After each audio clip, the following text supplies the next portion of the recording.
नमस्कार मित्रांनो आता माझी लाडकी बहीण या योजनेअंतर्गत अप्रूव्ह झालेल्या काही महिलांचे अर्ज हे रिजेक्ट होणार आहेत। होय मित्रांनो, जरी तुमचा फॉर्म अप्रूव्ह झाल्याचा तुम्हाला मोबाईलवरती मेसेज आलेला असेल, तसेच जरी या महिलांना या योजनेअंतर्गत पहिल्या टप्प्यामध्ये पैसे सुद्धा मिळालेले असतील, तरी देखील अशा महिलांचे अर्ज आता रिजेक्ट केले जाणार आहेत। मित्रांनो, या महिलांचे अर्ज जरी जुलैमध्ये अप्रूव्ह झालेले असतील किंवा ऑगस्टमध्ये अप्रूव्ह झाले असतील आणि या योजनेअंतर्गत त्यांना पहिल्या टप्प्यामध्ये 3000 रुपये सुद्धा मिळालेले असतील, तरी देखील या महिलांचे अर्ज हे अप्रूव्ह झाल्यावर सुद्धा पुढे आता रिजेक्ट होणार आहेत। तर कोणकोणत्या महिलांचे अर्ज हे अप्रूव्ह झाल्यावर सुद्धा आता रिजेक्ट केले जाणार आहेत, हेच आपण या व्हिडिओमध्ये सविस्तरपणे जाणून घेणार आहोत। मित्रांनो, माझी लाडकी बहीण या योजनेअंतर्गत शक्य होईल तेवढ्या जास्तीत जास्त महिलांना लाभ देण्याचा प्रयत्न शासनाकडून सुरू आहे। त्यामुळे बऱ्याचशा अटी आणि शर्ती शासनाकडून कमी सुद्धा करण्यात आलेल्या आहेत आणि जास्तीत जास्त महिलांपर्यंत माझी लाडकी बहीण योजनेचा लाभ पोहोचावा यासाठी शासनाकडून सातत्याने प्रयत्न हे सुरू आहेत। तरी देखील मित्रांनो, काही महिला यासाठी अपवाद आहेत। मित्रांनो, लाडकी बहीण योजनेअंतर्गत अशा काही महिला आहेत की ज्यांचे फॉर्म आता अप्रूव्ह झाल्यानंतर सुद्धा रिजेक्ट होणार आहेत। याच्यामध्ये काही महिलांना पैसे मिळाले असतील, तर काही महिलांना अजून पैसे मिळाले नसतील। बऱ्याचशा महिलांनी जुलैमध्ये अर्ज केले होते, तसेच ऑगस्टमध्ये सुद्धा अर्ज केलेले आहेत आणि या महिलांचे फॉर्म हे अप्रूव्ह सुद्धा झालेले आहेत।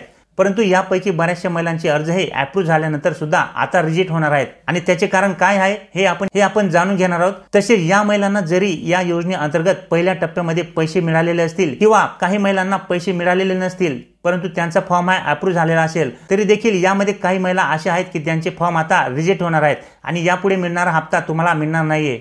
तर अशा कोणकोणत्या महिला आहेत की ज्यांचे आता फॉर्म हे अप्रूव्ह झाल्यानंतर सुद्धा रिजेक्ट केले जाणार आहेत आणि यापुढील हप्ता त्यांना मिळणार नाहीये, चला याविषयी सविस्तरपणे जाणून घेऊया।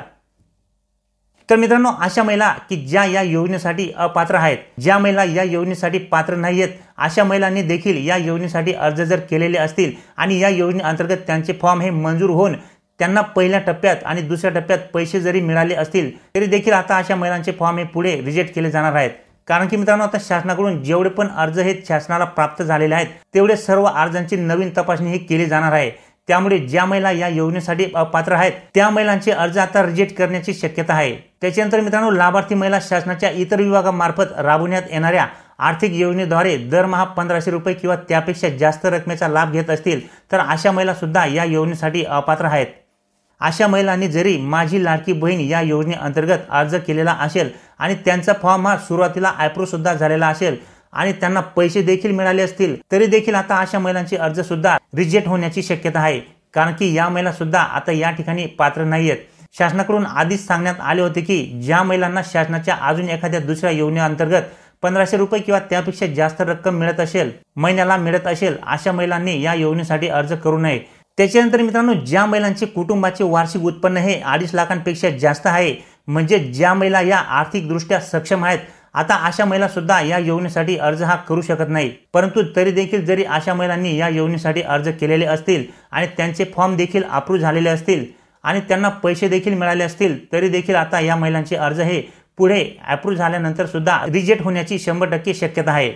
त्याच्यानंतर मित्रांनो, ज्या कुटुंबातील सदस्य हे आयकरदाता असतील, म्हणजेच इन्कम टॅक्स हे भरत असतील आणि अशा कुटुंबातील महिलांनी देखील जर अर्ज या योजनेसाठी केलेले असतील आणि त्यांचे फॉर्म देखील सुरुवातीला मंजूर झालेले असतील, तर मात्र आता अशा महिलांचे अर्ज सुद्धा पुढे रिजेक्ट केले जाऊ शकतात। कारण की शासनाच्या नियमानुसार या महिला सुद्धा या योजनेचा लाभ घेण्यासाठी अपात्र आहेत। आणि मित्रांनो, लाडकी बहीण योजनेअंतर्गत शासनाकडून बऱ्याचशा अटी आणि नियम हे रद्द करण्यात आले होते, परंतु जे काही महत्त्वाचे नियम आणि अटी होत्या त्या या योजनेसाठी लागू होत्या। त्या म्हणजे ज्या महिलाच्या कुटुंबाचे वार्षिक उत्पन्न हे एकत्रितपणे 2.5 लाखांपेक्षा जास्त असेल, त्या महिला यासाठी अपात्र आहेत। ज्या कुटुंबातील सदस्य हे आयकरदाता आहेत, त्या कुटुंबातील महिला सुद्धा या योजनेसाठी अर्ज करू शकत नाहीत। तसेच ज्या महिला या शासनाच्या अजून एका दुसऱ्या योजनेचा लाभ घेत आहेत आणि त्या योजनेअंतर्गत त्यांना मासिक 1500 रुपये किंवा त्यापेक्षा जास्तची रक्कम ही मिळत आहे, त्या महिला सुद्धा या योजनेसाठी अपात्र आहेत। तर मित्रांनो, अशा जेवढ्या पण महिला आहेत की त्या या योजनेसाठी पात्र नाहीयेत, त्या महिला या योजनेच्या नियमांमध्ये आणि अटींमध्ये बसत नाहीत, तरी देखील जर अशा महिलांनी या योजनेसाठी अर्ज केले असतील आणि त्यांचे फॉर्म हे अप्रूव्ह सुद्धा झालेले असतील, त्यांना पैसे मिळाले असतील किंवा नसतील, परंतु तरी देखील अशा महिलांना आता पुढे या योजनेचा लाभ घेता येणार नाहीये। कारण की मित्रांनो, या योजनेअंतर्गत अर्जांची पुन्हा तपासणी केली जाणार आहे आणि या फेर तपासणीमध्ये ज्या महिला या योजनेसाठी अपात्र असतील, अशा महिलांचे अर्ज हे रिजेक्ट करण्याची शक्यता आहे।